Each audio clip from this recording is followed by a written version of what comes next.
Good morning, good morning, good morning. Welcome, everybody. Yes. Welcome, everybody. Gotta talk loud for you guys. Hey, if you would please stand and let's honor our nation. I pledge allegiance to the flag of the United States of America and to the republic for which it stands, one nation under God, indivisible, with liberty and justice for all. Honor the Texas flag. I pledge allegiance to thee, Texas, one state under God, one and indivisible. When you get elected to town council, you get to learn that. Please remain standing for a minute. Let's have a moment of silence for those that are not able to be with us today. We've got a memorial table set up here at the front.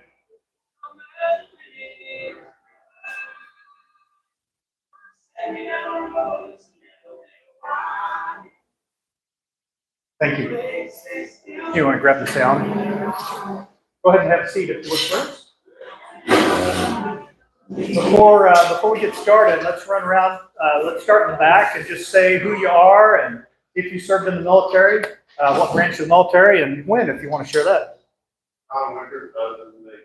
John, welcome. The admiral, the household admiral. Scott? Scott Spence, E10. Off driver.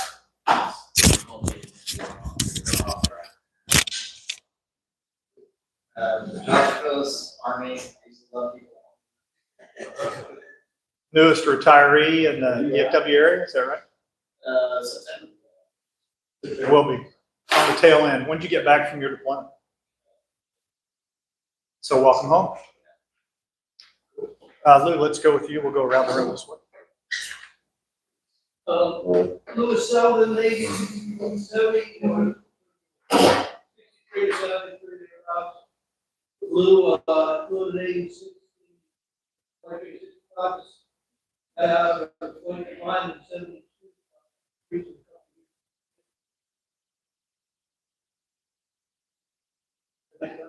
Thanks, sir. The Army, that's a nice system. Lewis, Navy, submarines.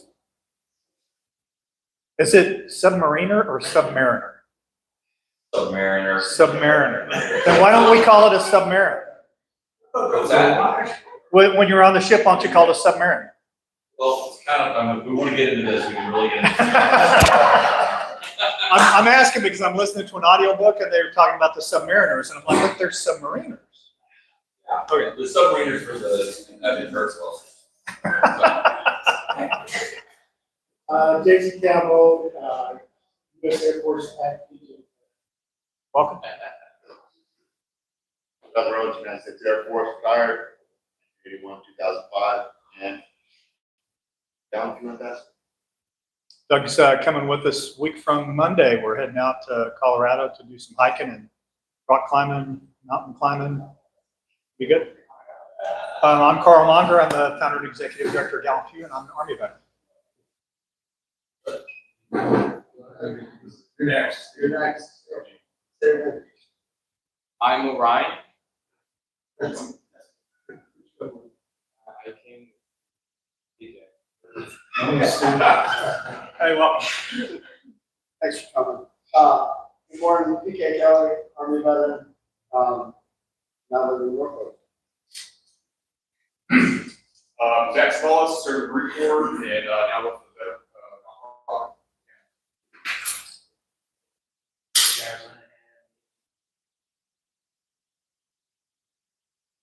Zach tells me that you started a climbing program up in the Northeast. Nice. Are you going to come join us after? Awesome. Good. I'll get a chance to visit with you. Brandon Williams, U.S. Air Force, 2001 to 2004. Did you get shorter since last time? My name is Kelly getting older. Wow. United States Army, 1968 to 73.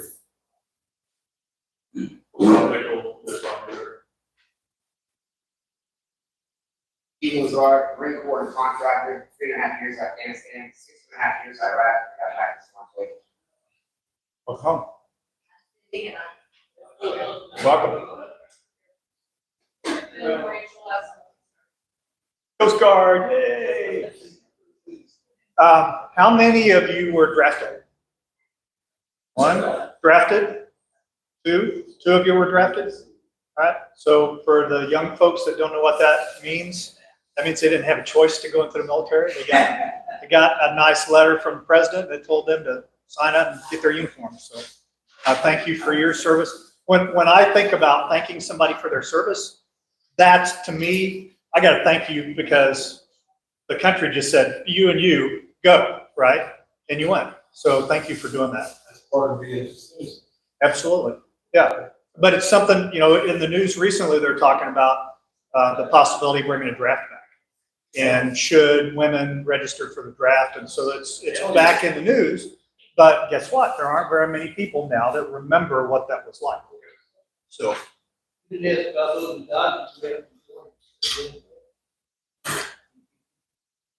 Thanks for my freedom.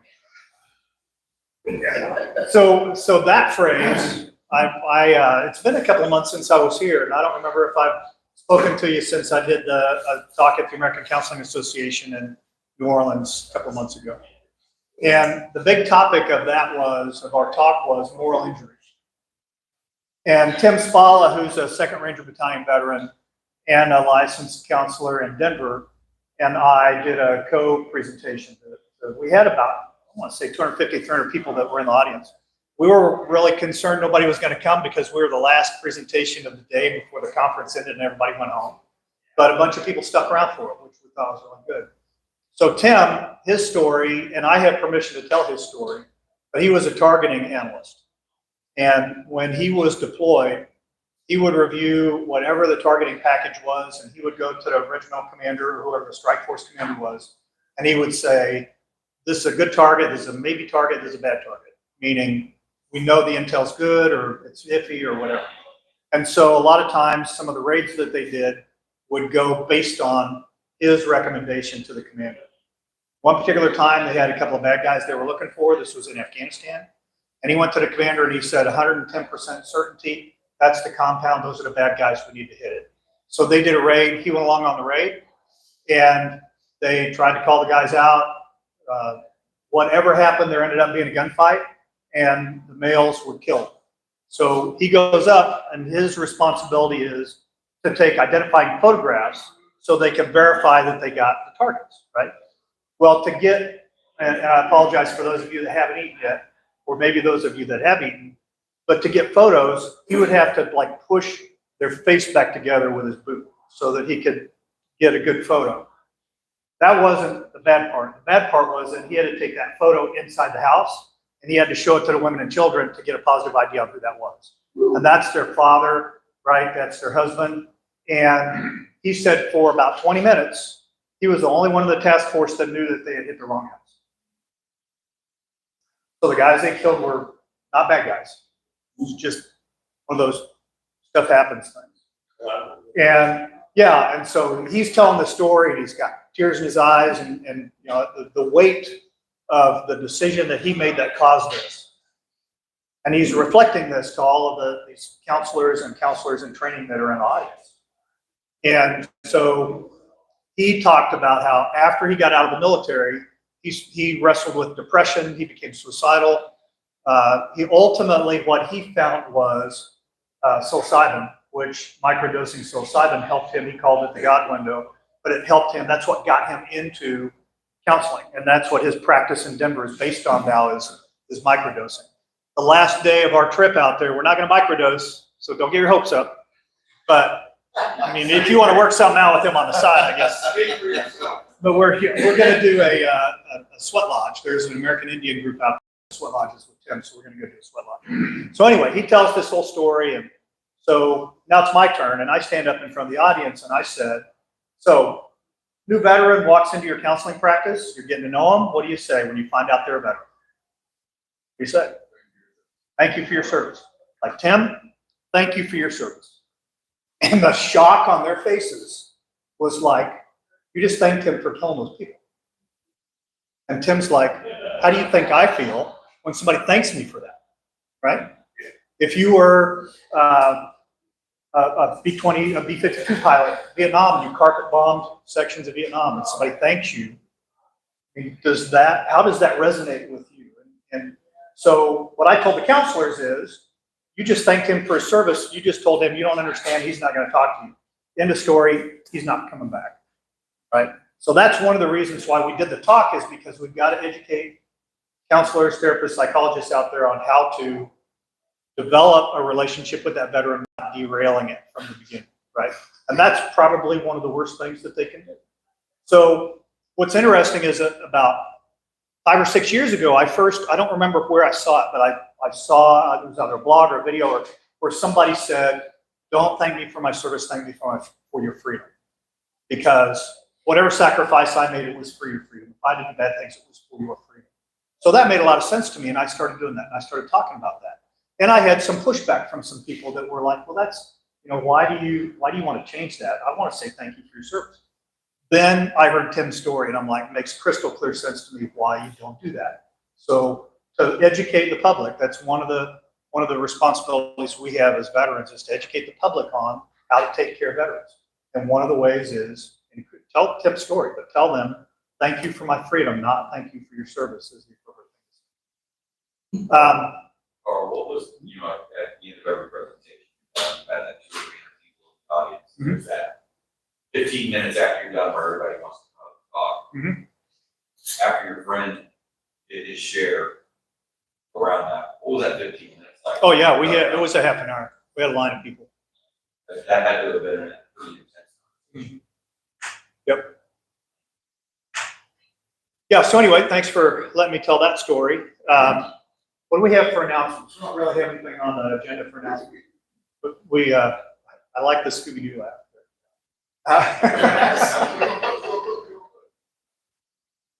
So one of the things, yesterday I was at the Metroport the Trophy Club Rotary breakfast, and the Trophy Club police chief came, and he brought these flyers out. Has anybody ever heard of this? What 3 words? Have I heard of that? So this is an app that apparently some genius went out and they did geopositioning on the entire planet. And they broke it down into 10-meter squares. And every 10-meter square on the planet has 3 random words associated to it. So if you have a medical emergency and you're here, if you pull it up, there is a 3-word associated with this 10-meter square right here. If you're on a hike in Grapevine Park, or if you're out on the lake and you have an emergency, there's 3 words. If you can call emergency responders and you tell them, my 3-word location is this, they'll look it up and they know exactly where you are. So I encourage you, there's a QR code on here, grab it. I downloaded it while the guy was talking, and it's amazing. My house, there are several 3-word locators in my house. So if I'm in the bedroom, or if I'm in the backyard, or if I'm in the front room, there's a different location. I can tell them exactly where I am. So that's a pretty handy deal. The app's available both on Google and on Apple. So if you would take it up, actually, I'll just pass that around if anybody wants to take a picture of it. The other announcement I have, and I've got a few of these cards back there, is the end of October, Trophy Club Rotary does the First Responder Appreciation Day. It's in the afternoon. It runs from like 4 to 6 o'clock. And Trophy Club recognizes the police officer and firefighter of the year for Trophy Club and for Roanoke. And we do Roanoke because Roanoke responds in here and we respond into Roanoke, right? The other thing that we do is we do gift baskets for them. And we do scholarships for the children of the first responders that are in Trophy Club in Roanoke. So we're looking for donations. We're looking for money that we can turn into scholarships for the kids. We're looking for things like gift cards, whatever that we can put in the baskets to give to the firefighter and police officer of the year. So if you want more information about that, hit me up, grab one of these cards, and appreciate your support. It's the end of October, so there's tons of time. And if anybody has a business that would like to set up a table there, we've got sponsorships that allow for that too. In the QR code lesson, I like it. Now we know he's never eaten at a restaurant since COVID. Other announcements. Anybody have anything for the group? I will mention 4th of July. We did 4th of July a little different this year. We did not decorate a trailer, which I was very thankful for because that is one hot son of a gun to ride on the entire time. What we did was we had a couple of vehicles. We put placards on the side. We decorated vehicles with flags and banners. And then Emily rode standing up in the sunroof of my car the entire way throwing candy at kids. So it was a lot of fun.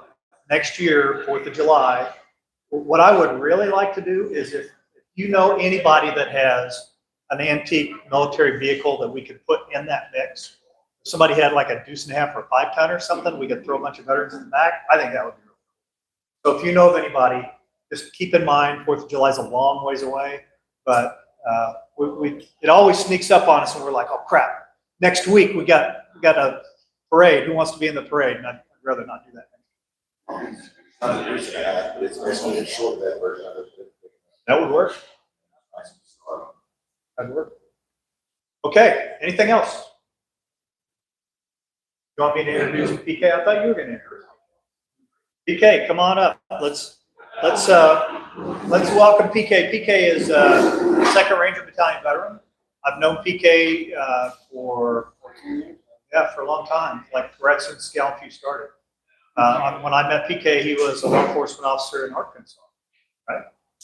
I mean, before that? No, we met. I was on active duty. You were still on active duty? We met at rendezvous. It was the first table you had set up at rendezvous. How about that?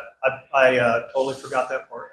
But so PK is here to tell his story today.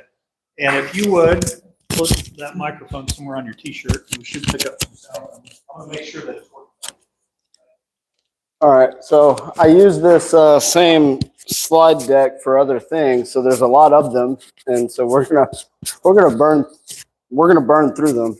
So, all right, go for it.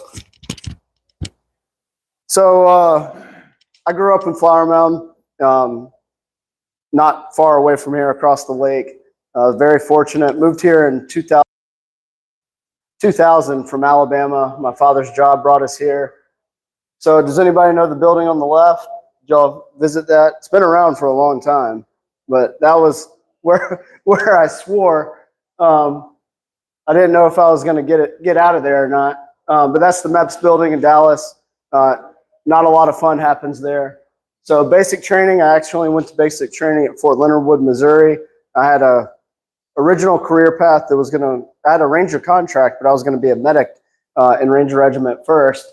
And so that's why I went to Leonard Wood instead of Fort Benning. So ironically, my full name is John Patrick Kelley. The guy in the picture with me is John Patrick Kelley. We were bunkmates. The only difference in our name is I spelled my last name correctly with an EY and not just a Y. And so, long story short, we parted. We also were bunkmates all the way through medic school at Sam Houston. And then after that, we parted ways. I went to Airborne and RIP, and then he went off to his unit. And we were both, I wound up at 2nd Ranger Battalion outside of Seattle, Tacoma area. And he was stationed at 2nd ID up there as well. So, yep. Airborne school, a lot of waiting around, honestly. But good stuff overall. I didn't have to do the towers. So if you're familiar with the towers, we didn't have to do those when I went through. Go ahead. All right. So, little background on Ranger Indoctrination program. Now it's called RASP, which is the idea of switching it from RIP to RASP. RIP was just a 1 month long program, RASP, transition to where it's a 2-month-long program. And they do that because now they get a much more qualified ranger getting to the unit, meaning they're trained up on all the weapon systems, they're trained up on all the licenses they need for different things. So instead of the unit actually having to revert back to where the new privates are coming in, or the Spec 4 or whoever coming in, all of those guys are now elevated up to where the unit is. So overall, the training, you get a much higher quality soldier coming in or ranger coming in instead of that. So my class started with 268. We graduated 52. Go ahead. Cole Range, that's where we spend our Hell Week. It's just not fun. It's in hindsight, you look back at it and there's a lot of great memories, the relationships you forge through that experience, very little sleep that week, all of those things. So I went through in the fall, and if anybody knows anything about the fall in Georgia, it gets a little chilly at night and it's damp, and unfortunately it rained the entire week on us. So everything was soaking wet, and they had this little ditch, and the wood line is like 300 yards away, and but this ditch was full of water. We called it scuba diving, and they would make us go scuba diving, and a lot of guys got dropped because of medical conditions because of they were wet all week. But it also drove up a lot of fire ants in that part of the country, and it was bad. Go ahead. So, little background. Carl knows about the black beret, and prior to my time, Rangers wore the black beret, and then the Army had this grand plan to push the beret out to the rest of the Army, and so Ranger Regiment took on the tan beret. But so my sister's on the far right. She's 8 years younger than I am. More about her later, but my mom and dad, obviously we did not win tallest family in Texas. Go ahead. Go ahead. All right, so 2nd Ranger Battalion, reestablished in 1974. The Ranger coins have all of the conflicts that they've been involved in, but obviously I was involved in global war on terrorism. The uniqueness of Ranger Regiment as a whole, not just 2nd Bat, is we were the only unit out of the entire military that was constantly deployed since the invasion of Afghanistan in October of 2001. So that's the uniqueness of the unit and how much weight and what the pressure that was put on the unit as a whole, the strain and the stress. So, and from about the beginning of the war, 01 to 07, about 2005 to 2008, you saw they tried to flex. They were trying to make Ranger Regiment a little bit larger, but instead it actually got a little bit smaller because guys were worn out. There was a lot of pressure on them from 01 to 05, especially once Iraq happened. You were splitting and deployments it was constant. And deployments were a little bit longer early than they were later. By the time I got there, they were 3 to 4 months, and then we rotated which platoon stayed back longer. So a couple of these that I know people that were on those. Zarqawi was a big one. He was all over the news. Know a number of guys that were on that operation. But yeah, you can go ahead and go to the next one. And then there are still back up there, very last line there. A week ago, I was at the Ranger Regiment Chief Command, and the commander said there are still Rangers deployed today. So continuously since October 29, 2001. mm-hmm. And on the quick reaction side, now one Ranger company is on a 4-hour strike. So that one Ranger company in 4 hours has to be on the plane. So that 4 hours, just so y'all are aware, is the same time frame that the Tier 1 units use when they're on their alert rotation. So I mean, when you're practicing that type of stuff and rehearsing it, that is not a long time to be on the bird and out the door. I mean, that means you're back at the unit within 45 minutes of the phone call to make that happen. So I believe Carl's been here. It's on mine and Orion's bucket list. It's actually a goal of ours when he graduates high school that to go visit Normandy and see what we can do about jumping in. There's a reenactment group here out of the little airstrip up the street that jumps whenever they do the reenactments at Normandy. But that's Point du Hoc. For those, it's worth watching or reading about it because I could talk all day about just that. But those are the cliffs the Rangers scaled on D-Day.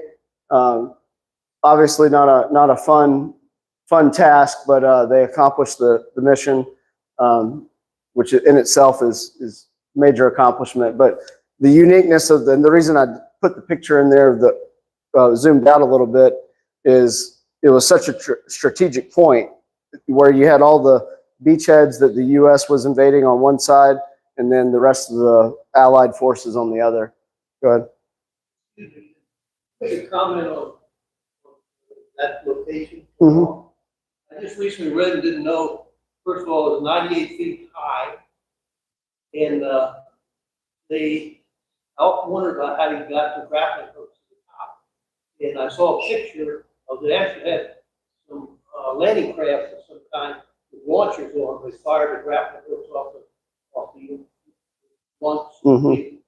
Yeah. No, that's exactly how they did it. They had preloaded because they couldn't, because of the nature of what it was and how fortified it was. They couldn't have it in individual people's hands. Otherwise, they would have, potentially not been able to ever reach the top. Well, not being a ranger, I was trying to figure out how they could get them on top of the bridge. Yeah. Yeah. Well, in those landing craft, they were pulling up right up to it. So. I never seen that information. It was interesting, and apparently you know about it, being a ranger. Oh, yeah. I don't know how many other people. No, matter of fact, there's a picture circulating online. One of my best friends, I assisted him in designing and building his house. He's still active duty. He's actually one of two Purple Heart veterans from the GWAT in Afghanistan left at 2nd Ranger Battalion. But he was part of the reenactment and climbed the cliffs recently. Just clearing it. All right, go ahead. That's so the reason I put that up there is back in World War II, you see it in Saving Private Ryan. I have a tattoo of it on right here, but the orange diamond was on the back of the helmets during World War II, so they wouldn't have to yell and give out their position. They would know who each other were and how to identify each other. Go ahead. So one of my specialties was the mortars on the right. I also was qualified with the Gustav on the left. So that is one of the weapons on the left that's causing or that's assisting Ukraine the greatest right now. But shoulder fired, can be reloaded. Go ahead. So this is how we line up. The dust is what we called the brownout. This is obviously during a training operation. Go ahead.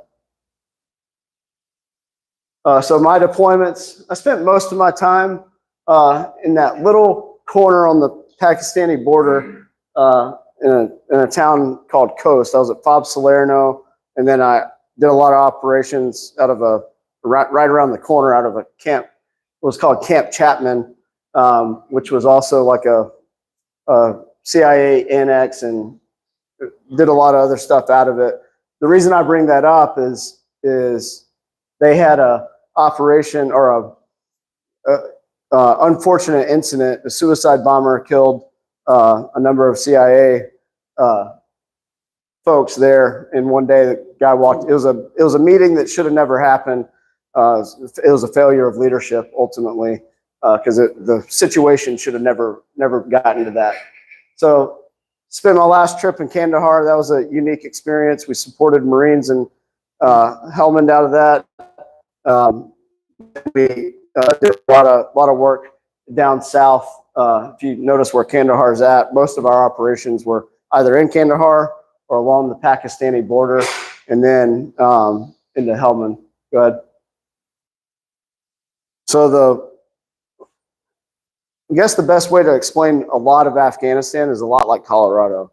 It can be in Denver, where you're elevated, but you're on the plateau, and then you can, you get up into the mountains and extremely high elevations very quickly, to the point that we had to be very cognizant of how much weight we were putting on each helicopter because of the altitudes.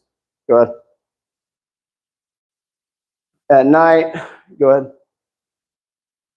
And these are from our combat camera guy as well. So go ahead. So the picture in the middle, the only reason I show this, we were, every time we would move into a place, we would, claim our spot. And that particular trip, I got to claim my spot in the corner. And we were fortunate enough, we had enough space where the squad and we could all spread out a little bit, but I built a shelf for all my crap and whatnot. And but it was important for me to keep like motivation and like focus. And so that's why I printed out pictures of her and put those up because that's what kept me like focused. Go ahead. So one day we were up in the mountains for a short period of time, and snow would come in, and then by the end of the day it was gone. And I mean, it would snow like hard and heavy, and then it would be gone in 24 hours. Go ahead. And that was the very like next day. So in this picture, you can see just to the right on the drawing a blank on what it's called, the HESCO barrier. You can see this like dark spot, and that's where a rocket landed. And I lived in the second tent over from where that rocket landed. So it was just bizarre to us, but when we got there, we had these guard towers. Even we had 2 of them within our compound, and then they were all over this little fob up in the mountains.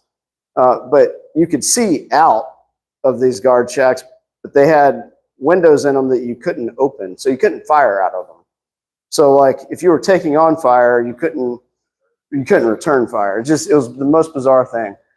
So if we didn't have an operation ongoing, which was fairly rare because weather dictated a lot of that, we were at the range. And so this was in Coast, but that was about $500,000 spent, and it was going to go bad. So like they were like, use it. And so we just went out there, and so you got laws and AT4s.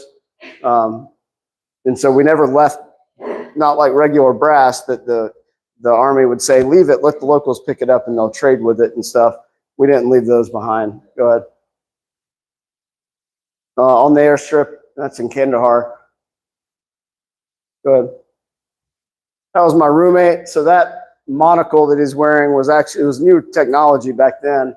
Now you can get them as a civilian, but it was cool because you could literally, with a flip of a switch, you could go from thermal to night vision. So it was brand new, but it was pretty cool. Yeah, go ahead. Go ahead.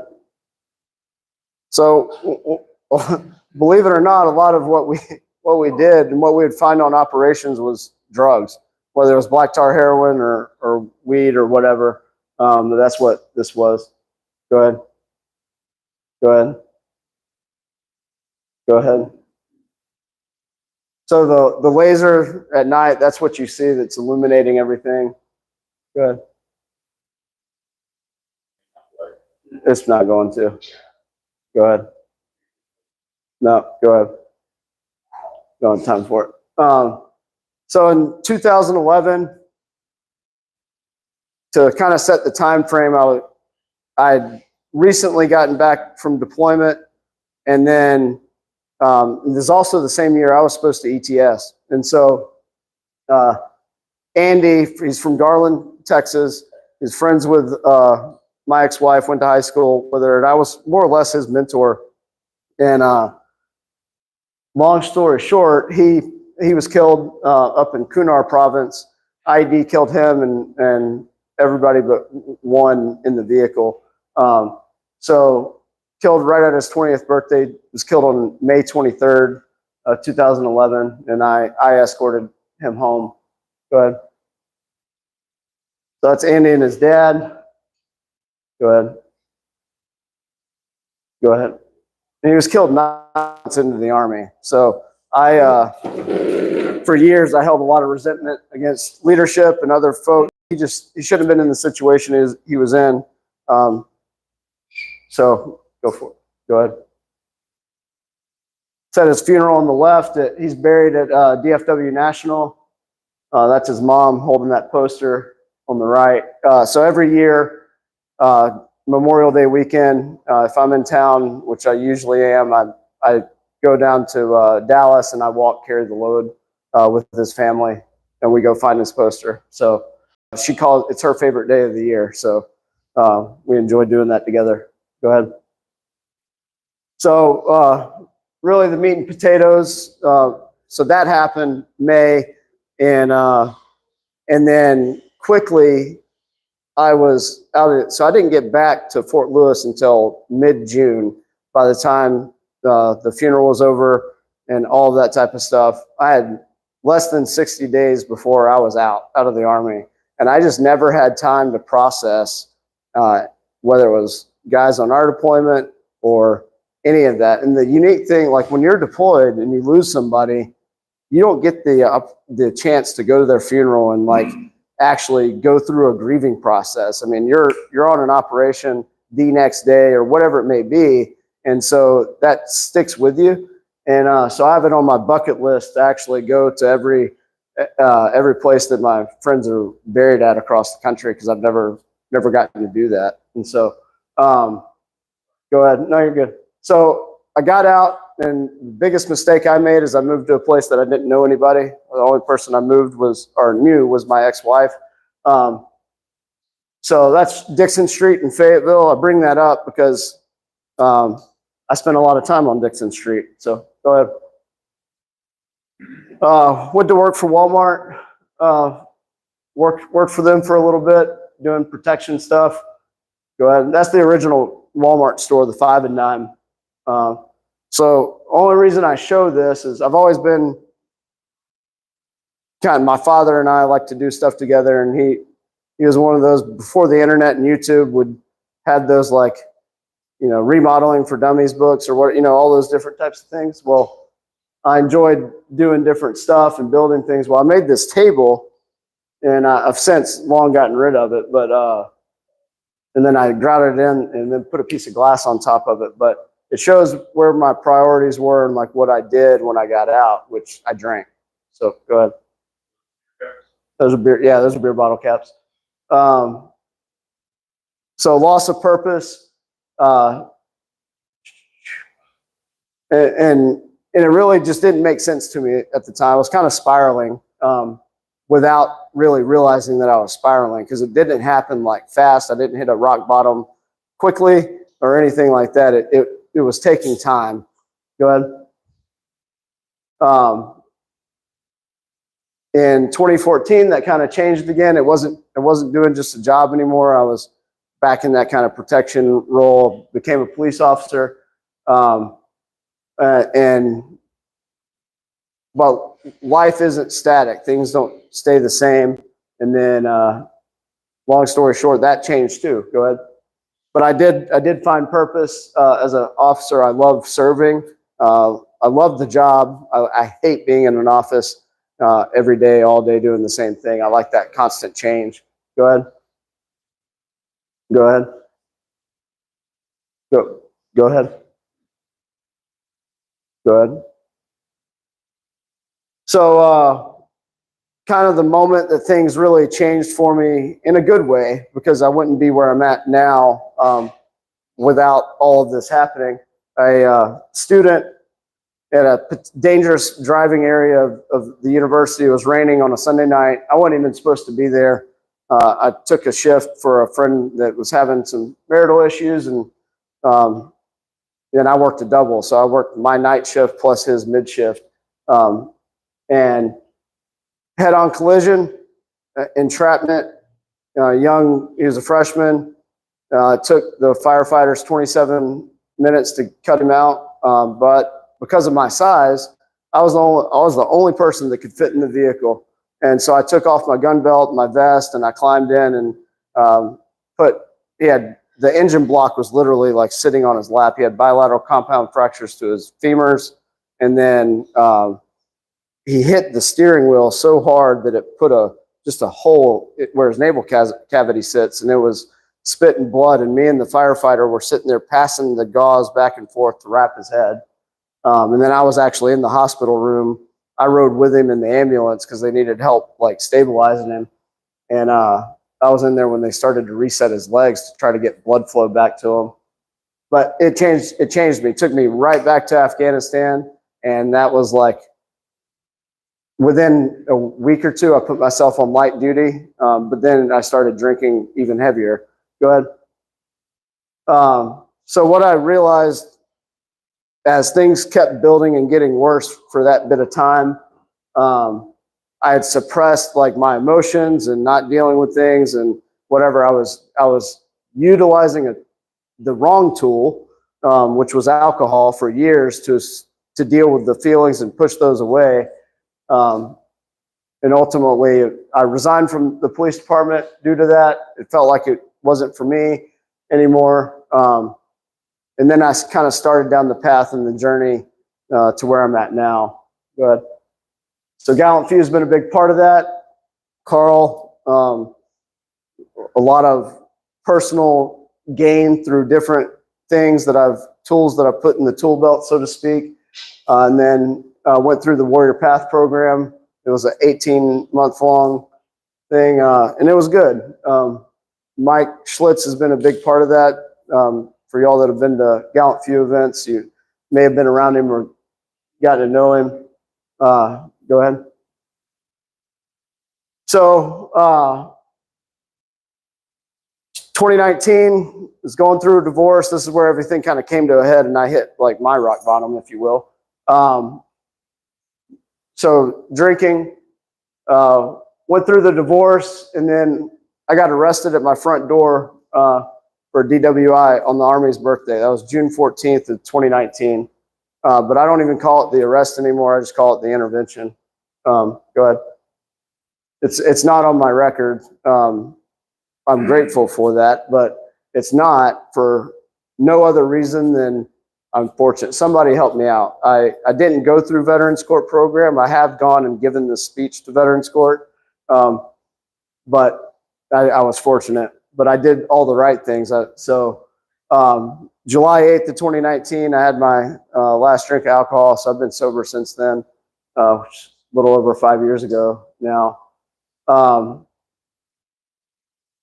it took a community, a team, and it wasn't just my family or just me or just my now wife, or it was a collective group of people, some of whom are in this room. But basically, for me, I had to put my pride aside to get the help that I needed. So go ahead.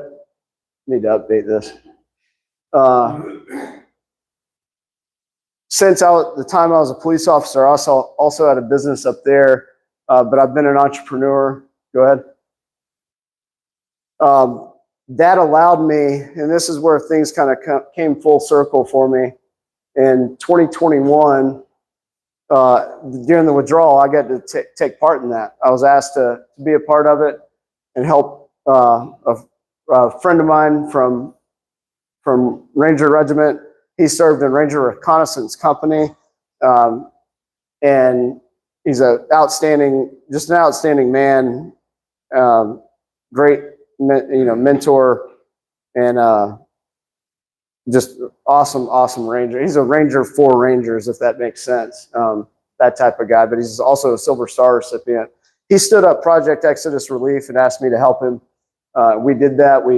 I took time off of work and At the time, when my general manager handled the business, and we thought about trying to get over there, but just the time frame was going to cost us too much time to where it didn't make sense. Due to technology, we were able to be more effective by staying here and running operations out of our homes versus trying to travel. So we were running rat lines into Pakistan and into Uzbekistan and other places. So a lot of people recognize that scene. Go ahead. That was my little command center I set up in my house. Go ahead. So from the time that picture was taken on the airstrip, that last bird taken off, so to speak, within 96 hours, we had a intelligence group across the country of Afghanistan that worked with interpreters and special operations veterans. We had the best intelligence of Afghanistan and what was actually going on in the entire country. So we created this active map. We had GPS located checkpoints of where every Taliban checkpoint was throughout the country. This is in Kabul. So what this allowed us to do we were able to track families that we were helping get through the city to avoid all the checkpoints so their papers weren't shredded or burned, or because most of these checkpoints had like a barrel and they were just burning people's documents so they couldn't leave, or they were just killing them. Go ahead. Go ahead. That's one of the gates. Keep going. Keep going. This is one of the families we got out. Keep going. So one of them, and I need to put a link to it, but if you go to YouTube and type in Ascend Leadership for Athletics, there's a nonprofit group founded by a female Army veteran. They teach Afghan women and women in Pakistan now as well how to be leaders in their community through outdoor activities. One of those is climbing. And so Patagonia put together this really nice 20-minute video about them. But this is part of their group.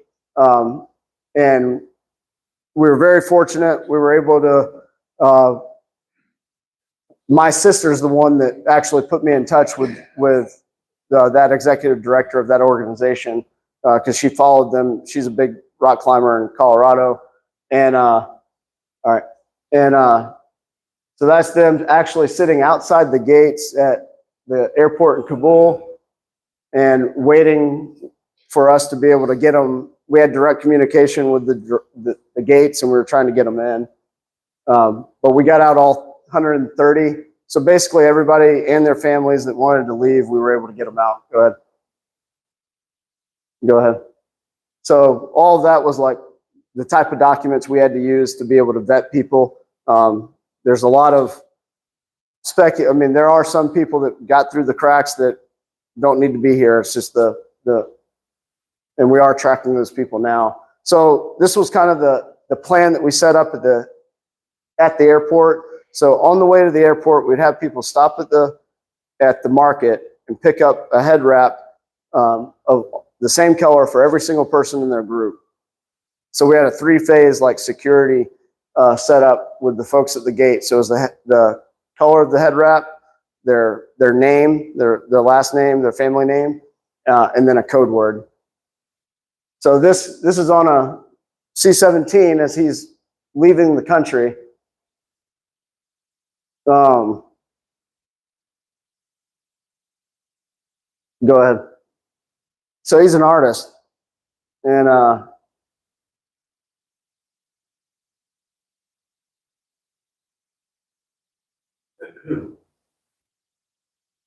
go back. So he sent me, well, Carl actually connected me to a ranger that went on, worked for the CIA, and he lived with that family.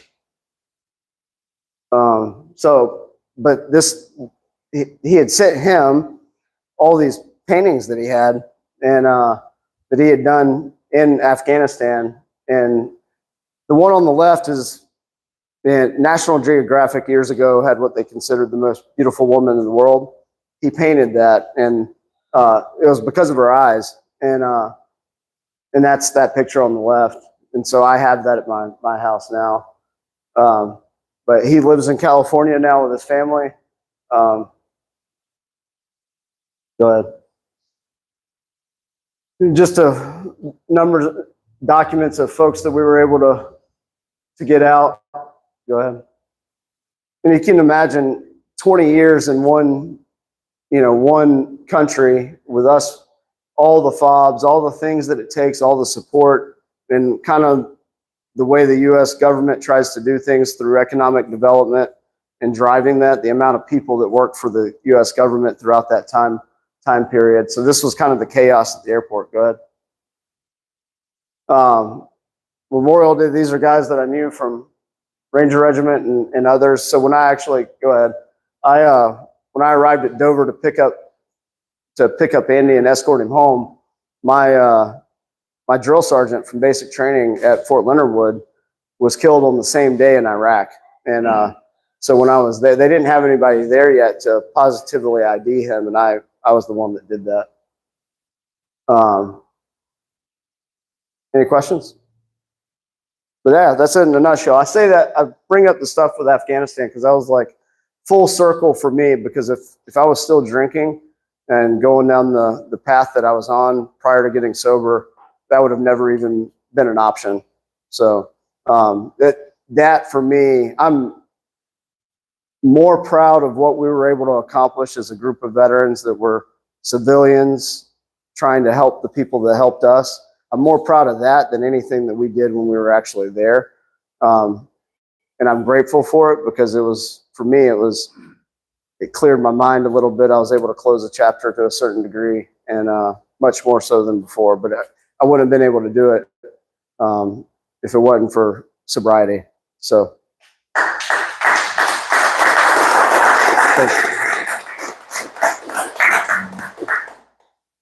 Just a little interest item, that woman that was on the cover of National Geographic, went back years later, found her again and photographed her, put her on the cover. I don't know how many years later. It's just interesting, they actually found her. I don't know what point in time it was for the board. Cool. Definitely see the change. Yeah, they were good. PK, thank you. Yeah, absolutely. Nice job. We'll go around to PK. Hopefully I've already given you down 2 points in my pocket. If not, I will give it to you. It's still on too. Yeah. I forgot to charge the other one, so I'm surprised that one made it. In the back, we have some vintage t-shirts from Patriot Challenge and Run Ranger Run. If you want to look through them and grab one, you're welcome to do so. Run Ranger Run's coming back this year. We're going to do it in September, October. So you'll hear more information about that. We'll push it out. Anybody have anything for the whole group before we finish? Appreciate y'all being here. We'll be back second Saturday next month. If anybody's interested in telling their story, it was that. We'll get you on schedule. All right. Thanks for being here.